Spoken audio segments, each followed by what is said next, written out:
Hello and welcome to the Letter from the Producer Live Part 59 breakdown. We're going to break down everything that was talked about in the live letter this morning, gathered all the images together. I've got my notes in front of me. We're just going to go. Starting off here with this wonderful artwork. There will be spoilers for anything to follow if you have not finished Shadowbringers yet. Probably up through, I would say up through 5.2, yeah. So we start off here with this wonderful artwork, and then we get into the Crystal Tower, which is activated. Something has definitely gone wrong here. There we have the meteors, of course, the comets coming down from the sky, representing the fall of Amalrot. These shots are all from the trailer, by the way. The trailer is really good. If you haven't seen it, check it out. Ooh, here we have an Amalrotine. We have our heroes.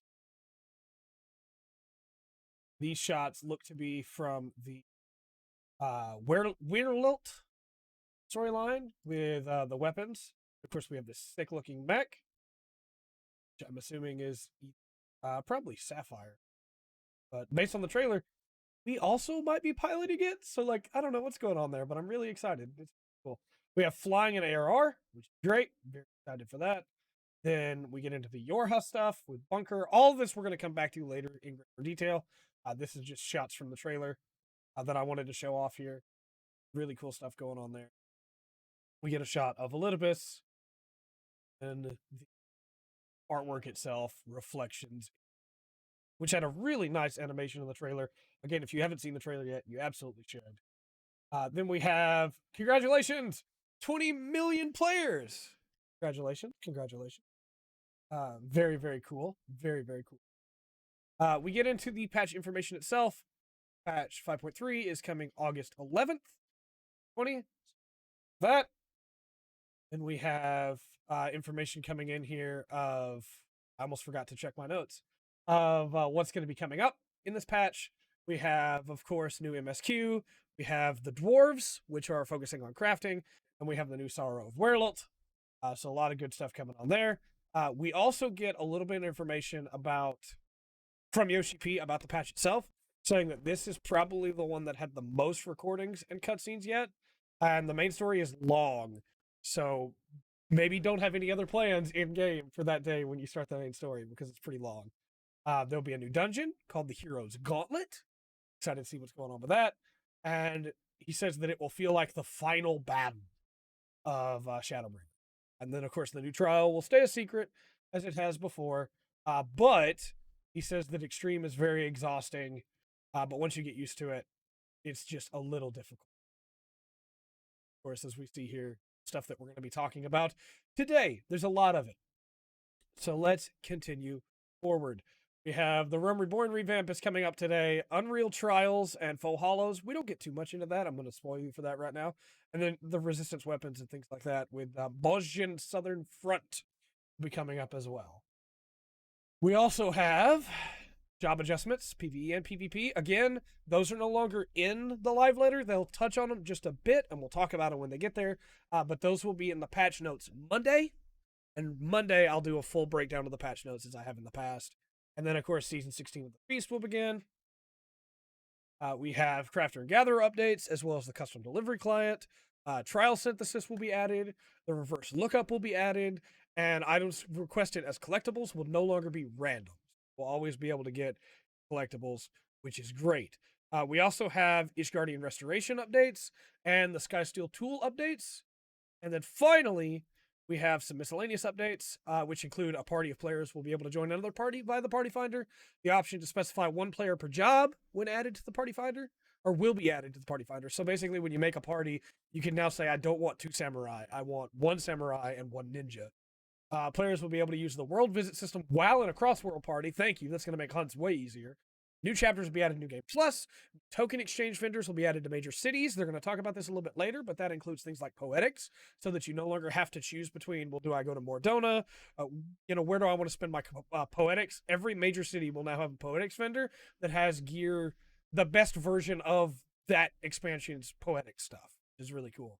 And then Fashion's accessories menu will be added, which include parasols. And we don't get to see any pictures of it, but they're going to be adding plushies, not in this patch, but probably in the next one, that characters will be able to hold as well, which is really cool. So from there, you have some GPost changes, which I think are really cool. You can now add stickers,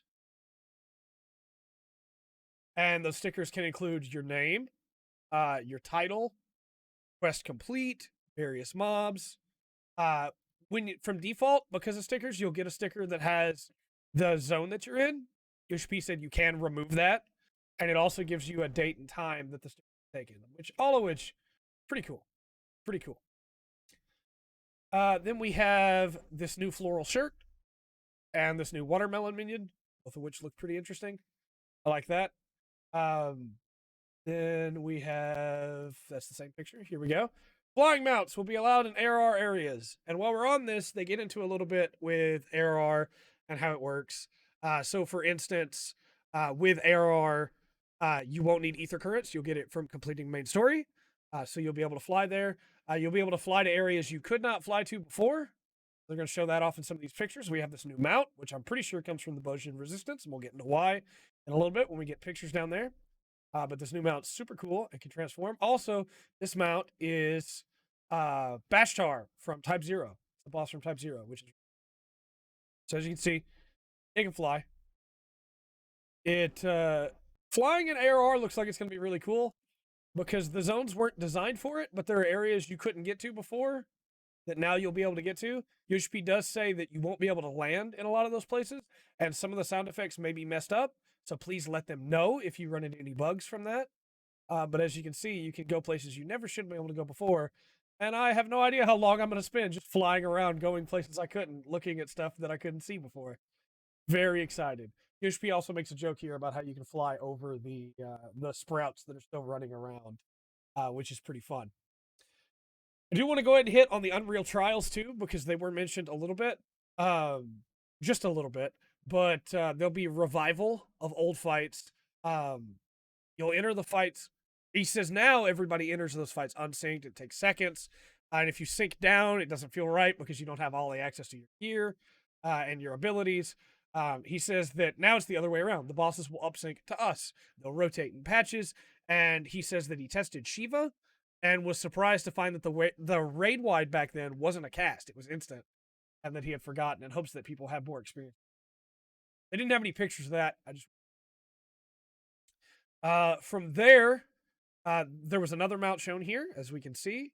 I don't know where this one's going to come from, but I'm excited to find out because it looks pretty cool. Then we had... That's the wrong one. It's this one. The free trial is being expanded. So for the free trial, basically, you will have, as part of the ARR changes, the free trial's changing as well. But they're also going to just add a bunch of cool new stuff to it.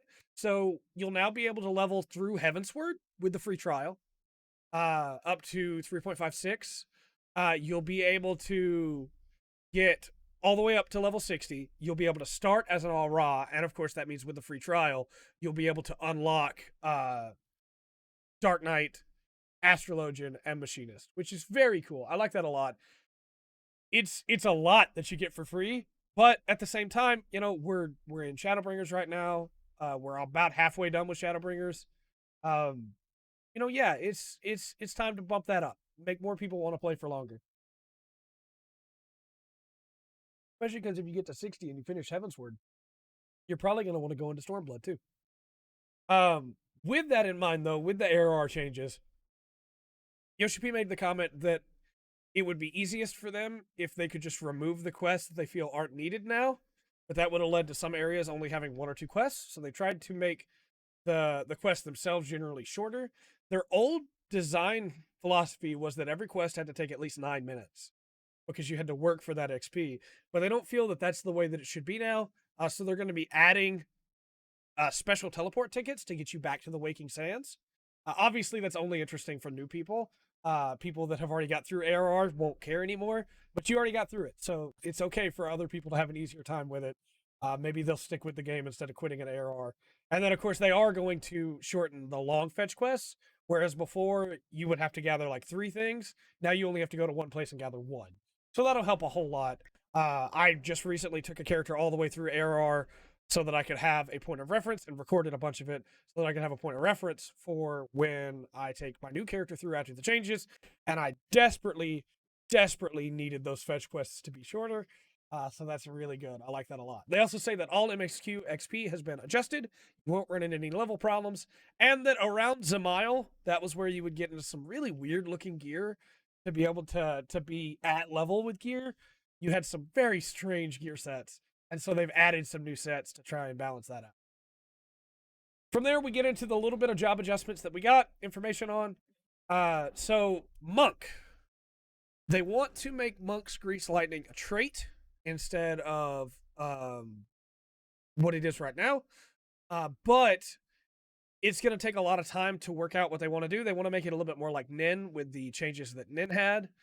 And so until that time, they're only going to be doing a couple things. They want to reduce the cooldown on Perfect Balance, and they want to reduce Form Shift a little bit.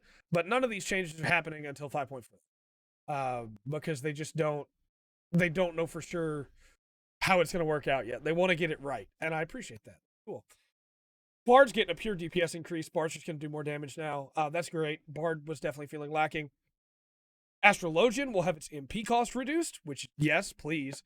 Astrologian really struggles for MP. And then light speed will be adjusted to allow only 1.5 second recast. And the MP region effect will be moved to some other skills. And sleeve draw will be adjusted. Yoshi also commented that there is a summoner main in the room and he can't look them in the eye because Tri Disaster is going to get nerfed. The rotation's not going to change. And there will be some more minor adjustments to other jobs, which will, of course, be in Monday's patch notes. And we'll go over all of that then, as we usually do. Following that, we get into the Jorja information. Puppet's bunker. Very excited for the bunker. We get to see the bunker in the background here. We're clearly going to go into that. Then we get to see this first boss. I'm assuming it's the first boss anyway. Which Yoshi P makes a reference to Gundam because it looks like the Rafflesia from F91. Which is really cool because it absolutely does. Yeah, I'm excited to fight this thing. You can fall off this platform, and Yoshi P states that if you are a red mage, you may have some trouble jumping backwards. You should be careful. You can flip, but it will be close. He says that they wiped a lot during testing, and that they asked Yokotaro, if he felt maybe it was a little too hard. And he said, well, it's fine if you die, right? They also have something that you have to interact with, or that you can interact with. We don't know what it is yet. They won't tell us.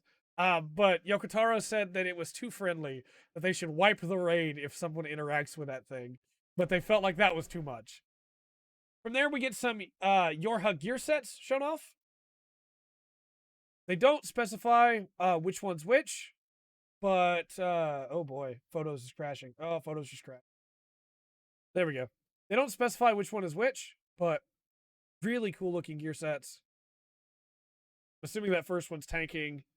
That one might be caster. This one's probably striking. That one might be aiming. No, this one's got to be striking because it might be samurai exclusive though. These might be job exclusive. Hard to tell. But very cool looking sets. Very cool looking set. Then, of course, we also got the Hawaiian shirt.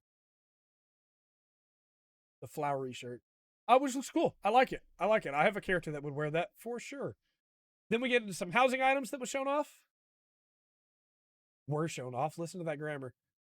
Very cool looking stuff. Love the pillow. And we get mannequins. Rothgar and Vieira. And then this cute little beaver burger. So, you wanted a beaver burger in your house. Have a beaver burger now. Then they took a look into the Dwarves, which are the new beast tribe. They're in Lakeland due to story complications that happened in this patch that we don't get to know about yet. And due to memory complications in Calusia as a zone, because there's a lot going on there, the Dwarves are moving to Lakeland. Now, of course, this means if you haven't done the dwarf quest yet, you don't need to worry. The way that 14 does it with timing, those NPCs will stay there and those quests will be there until you finish them, and then the zone will update. A great example of that is that you can find Udianje still in the Waking Sands today if you didn't go back and do some of the quests that are now required to beat ARR, but were not required to beat ARR back in the day, which I think is really funny. So don't fear, you still have time. You can get them done. You'll have time until the end of days, or until the servers go down, whichever happens first. But Lakeland, and actually, I really like the look of their layout here. They look really nice. They are for crafters only, not for gatherers. So you have the Qatari for gatherers, and you have the dwarves for crafters, which should help. I know some people were complaining about having trouble leveling up their crafters from 70 to 80. Of course, you have Ishgard Restoration, but if you don't want to do that, we'll have this new beast tribe as well. Following that, there is a mount you get here, but they won't show us what it is. Following that, we have the crafter and gatherer updates. There's some cool stuff in here too. So upon reaching level 15, players can practice crafting with trial synthesis without using any materials. So you won't need to hunt online to try and find the right level or the right gear. You can just try it yourself without using anything to see if you can do it. We also, of course, have the reverse lookup function that lets you go, okay, I have this material in my inventory. What can I make with it? Which is cool. You have this really crazy thing called the raw material list, which allows you to like see how much you're going to need to be able to make something, to make a lot of something, basically. And it has a cool mechanic to it. I don't think I got the picture of it. I don't see it here. Where it does math for you. So, like, for instance, you look at this and you go, well, to make 20 of this, and I have to have 6, like I have to have 6 to start. That means that I'll have 4 left over. I'll need to gather 24. But you don't have to, because as you make them, you have 1 left over, and so you only need 20, which I think is really cool that it does all the math for you. That's crazy to me. Following that, we have auto desynth, which is amazing. Auto desynth is so good. You can take a stack and you can desynth the stack. You can just do it. You can cancel out of any time, but you can just desynth the stack. And I'm so happy because I love desynthing, and desynthing takes forever. I'm very stoked about that. Yoshi has heard my cries as the note I put there. There's a new minion. There's a couple new minions, but the pictures that I got were pretty low quality. So I'm just going to show this one and a couple of the other ones later. But she looks cool. Then we got information about the Ishgardian Restoration updates. New items.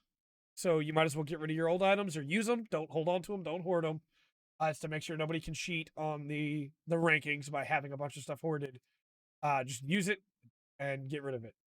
Then, of course, new titles. Actually, speaking of that, they're interested in people's thoughts, so let them know in a respectful way what you think. If you have a strong opinion on it, do you want new titles or do you want people to be able to earn the same titles? Yoshi P is leaning on new titles. The advantage of that is if you already got a title, you can then go into Ishgard Restoration again with the 3rd update and get a new title, which is cool. The disadvantage being, if you missed the last title, you're not ever going to be able to get it. So let them know your thoughts, because they're definitely interested in how people feel about it. Then we have information on the Save the Queen, Blades of Gunhildr, which is really cool. We get information on the Bosnian Southern Front, which is going to be a up to 72 player instance with a bunch of missions. We actually get a lot of information on this. I have a ton of pictures on it. I'm pretty excited about it, actually. There's some really cool stuff in here. So it is kind of like Eureka in that it's its own zone that you go into, queue into. But you can get your relics without having to grind, basically. You just do the fortress. But if you want to grind, there's a lot of good stuff in here. So some of the really cool stuff is that if you are level 71 or above, you can enter.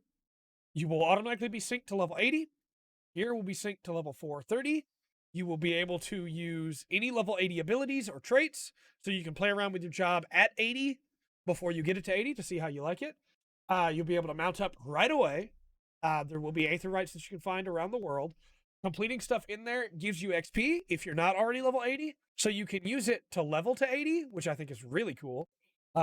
If you didn't want to just do dungeon grinds, fate grinds, or hunt grinds, this is another option for you that'll give you more rewards that you can level with. which is really nice. From there, we get some information on what's going to be happening. This cool little chart guy. We're going to have to fight. You will do battle with the 4th Imperial Legion to raise your metal. With sufficient metal, you raise your resistance rank to help the front line push forward. And then you storm Castrum Lacus Lator, which is very cool. Sounds pretty neat, and they detail what that's going to mean. You can increase your metal by joining special encounters in the Southern Front. You don't gain metal from fighting regular mobs, but you do get something else. We'll get into that in a minute. But your 2 options are skirmishes or critical engagements. Skirmishes are basically fates, and critical engagement are basically super fates. There are no limits to the number of players that can participate in skirmishes, rewarding metal commensurate to contributions to battle, and you can receive lockboxes, which can be appraised to receive various rewards. Cool. Critical engagements are battles initiated after meeting special conditions. Only a limited number of players can participate in them, with encounters ranging from 24 to 48-person battles. Designed to be intense battles that take place in the field, comparable to dungeon or raid bosses, and they award greater metal and rewards for completion. Now, that said, these have specific triggers that have to be done. And you could not be helping with that at all. Somebody else could be doing it. It can trigger.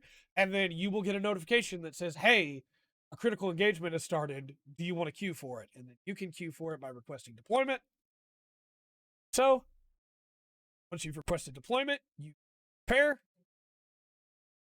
where you basically have the option to be transported straight to that battlefield, or you can continue to do skirmishes until it's time for it. It's up to you. And then once it starts, you'll have a brief preparation phase where people are able to strategize and form parties, work together. And then it is time to fight. There's also, depending on how you do in these critical engagements, you can be taken into 1v1s. That's a 1v1 with Bashar, which I assume is how you get them out.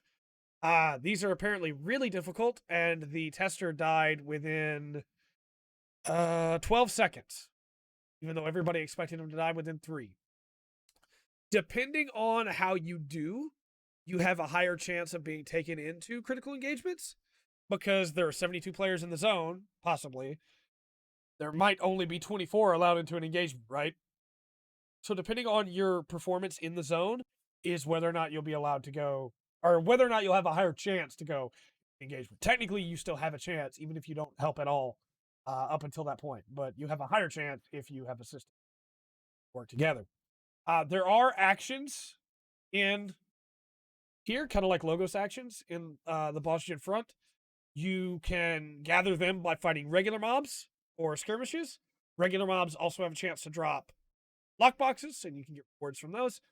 These different engagements, or these different Ost actions, as they're called, have things like strong buffs, heals, or revives, and these allow you to do your 1v1 engagements. If you don't have any actions, you're not going to beat it anyway. And of course, you don't have to farm any of these if you don't want to. It's completely optional. You can just do the fortress. You can just get your completion there. But if you want to have some fun with this, the system is there for you. There's also a really cool looking boss in here called M, which it has like Yasmet's wings. So, that's going to be a fun fight, I think. But I want to get into there for sure. I definitely want to get into there. You will lose metal if you die, though. So there is a penalty, kind of like Eureka with the levels. Then from there, we get a little bit of information on these lost actions. They can only be used in here. They're created from forgotten fragments obtained in the field, and each crystal used to create these actions has a given weight. Players can only carry a certain combined weight, so you must choose carefully. You don't get to bring everything with you, so keep in mind. We get to see a little bit of the camp. Cool. And from there in the camp, we'll get to see there's the guy you rank up with. See, you should be talking to him there to increase rank. There's a holster for your lost actions. And this is what it looks like when you have stuff slotted in there. Cash. So you will have some options when it comes to changing them around. It seems like a pretty cool system to me. I like the look of it a lot. But again, Yoshi stresses, lost actions are only for players who enjoy the grind. You do not have to set them.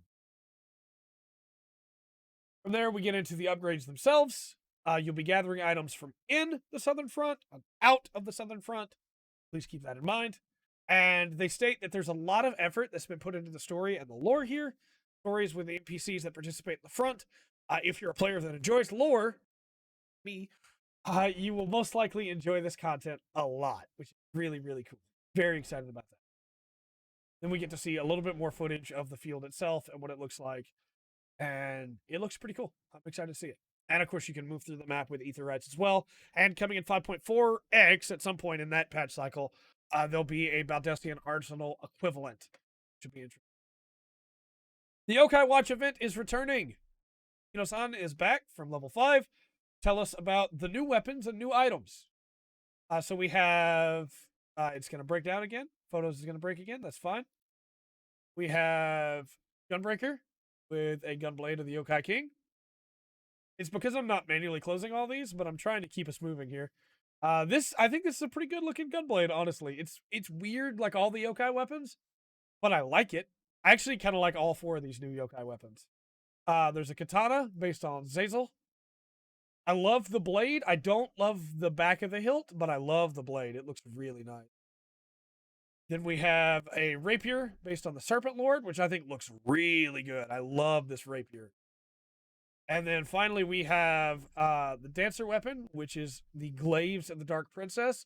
And these things look really cool too. I like those a lot. So those are really nice. And then we have the new mount, Jibanyan. They also made sure to mention that there's a new Yokai Watch game coming out August 13th. It's a Switch exclusive download. You know, got to get that plug in there. And then they showed off some of the old Yokai weapons, just in case you missed them before or you didn't get them back in 2016, which was the last time that this event happened. So, of course, you have the Paladin, the Warrior, and the Dark Knight. I actually didn't get all these, so I'll probably get them all this time just for the completion sake of it. You have the Monk, Goon, and the Ninja. You have the Bard, Machinist, and the Black Mage, and the Summoner. And then you have the White Mage, the Scholar, and the Astrologer. If you didn't get those, here's your chance to get them. Here's what they look like in game. Breaker, Samurai, Rapier, Red Mage, and Dancer with a glaive. Pretty cool. I like them. Then, of course, here's the old mounts. If you didn't get those, I have the basic one. I don't have the glowy one, so I guess I'll get that one this time, too. Just so I can finally be done with it. Get all those yokai medals out of my retainers. And there's the Jibanyan mount in-game. As usual, people are probably going to be upset that it's even back, but it's, you know, we don't have much else going on right now. Fine. The new minions. Very cool. As you can see, they're pretty tall. Almost as tall as Yoshipi's Lala. But pretty cool. Then we have the Boshin gear. I'm assuming there's probably more Boshin gear, but this is just what Yoshipi had. Then, of course, we have August 19th until the release of patch 5.4 is the Yokai Watch event.